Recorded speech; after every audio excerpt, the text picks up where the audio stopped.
خد نفس عميق. ركز على إحساس الهواء وهو داخل لجسمك.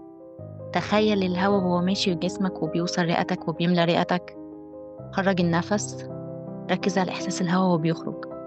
خد نفس عميق تاني. ركز مع إحساس الهواء. خرج النفس. هلو يا أبطال الويلنس، عاملين إيه؟ خليني النهاردة أكلمكم عن حاجة من الحاجات اللي بجد فرقت معايا في حياتي، اللي هي المايندفولنس. هتكلم عن إيه هي بالظبط وإزاي نطبقها في حياتنا وإزاي غيرت حياتي للأحسن.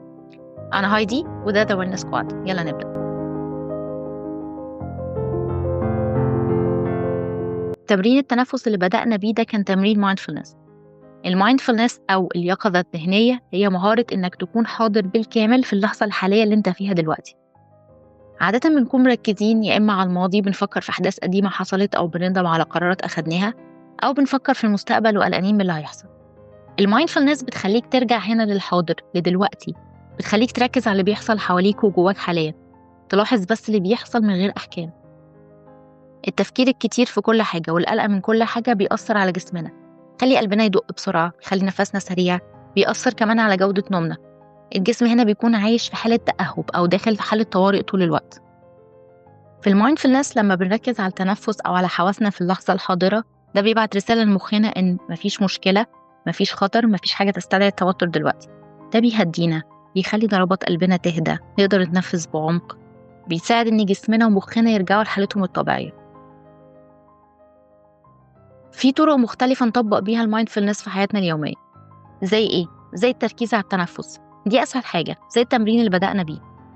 تتنفس وتركز على إحساس الهواء هو داخل وخارج من جسمك، ولو في فكرة جت في دماغك ما تفكرش فيها، بس observe it، لاحظها ورجع تركيزك تاني للتنفس. وزي البادي سكان أو مسح الجسد. يعني إيه؟ يعني إنك تقعد أو تنام تبقى مرتاح وتبدأ تركز على إحساسك في كل جزء من جسمك، من أول صوابع رجليك لحد ما توصل لراسك، خطوة خطوة كده تنتقل بين أجزاء جسمك وتتأمل حاسس بإيه في كل جزء. وفي المايندفul eating أو الأكل الواعي. يعني إيه؟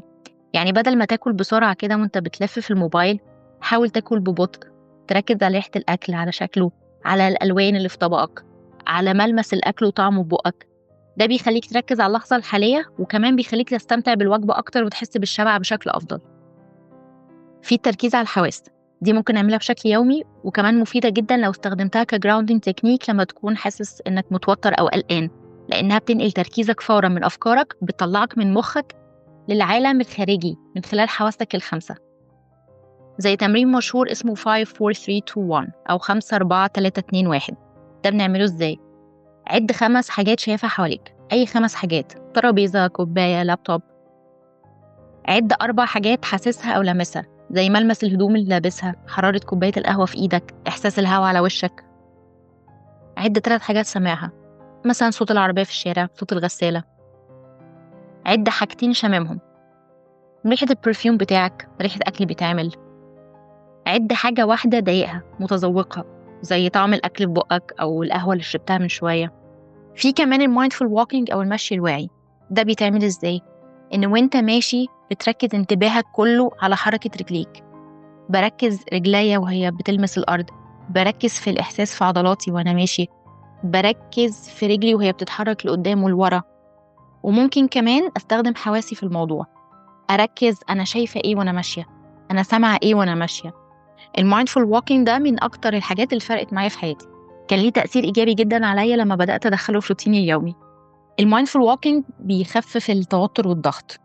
لما بنمشي وإحنا مش مركزين على حاجة غير على حركة جسمنا، حركة رجلي لقدام ولورا على الأرض، إحساس رجلي وهي بتلمس الأرض وأنا ماشية، لو مركزة مع الحاجات اللي أنا بسمعها أو شايفاها أو بشمها في الطريق وأنا ماشية، شوية الروقان اللي مخي بيكون فيهم خلال فترة المايندفول ووكينج دي، حتى لو 10 دقايق later on في اليوم، بيساعدني إن أنا أخد قرارات أحسن، وإن أنا أشوف لو في مشاكل أو حاجات معينة في حياتي أشوف لها حلول، لأن مخي هيفكر فيها بطريقة مختلفة، لأن أنا فصلته شوية وعشت في لحظة شوية فاديته سبيس. وده اللي لاحظته بنفسي لما بدأت أدخل المايندفول ووكينج في روتيني اليومي. بدأت أبقى أحسن في اتخاذ القرارات، بقيت أحس إن أنا بشوف المواضيع بطريقة مختلفة. وأنا فعلا بنصح أي حد بالمايندفول ووكينج. كل يوم نخرج نتمشى، ما نعملش أي حاجة غير إن أنا مركزة على حواسي وعلى حركة رجليا وأنا ماشية.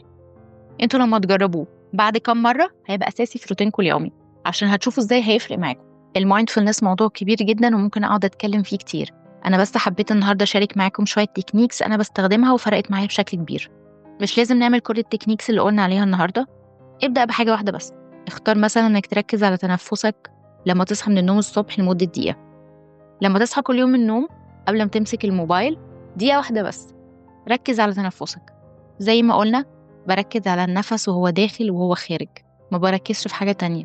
وأي أفكار بتجيلي بأوبزرف الأفكار ومشيها. ده كمان بيساعدني إن أنا أشوف أفكاري بطريقة محايدة، أكون واعي لأفكاري، مش مجرد إن أنا أنخرط في التفكير فيها، إن أنا أعرف أبص على أفكاري من بره. ده بيديني رؤية صافية أكتر ووجهة نظر أحسن أبص بيها على أفكاري وعلى مشاكلي. جربوا التكنيكس دي زي ما قلنا واحدة واحدة، ابدأوا دخلوها في روتين حياتكم اليومي وهتتفاجئوا من النتائج. هتشوفوا التأثير الإيجابي لما تستمروا عليها بعد شوية وقت. كان معاكم هايدي وده ويلنس سكواد. باي.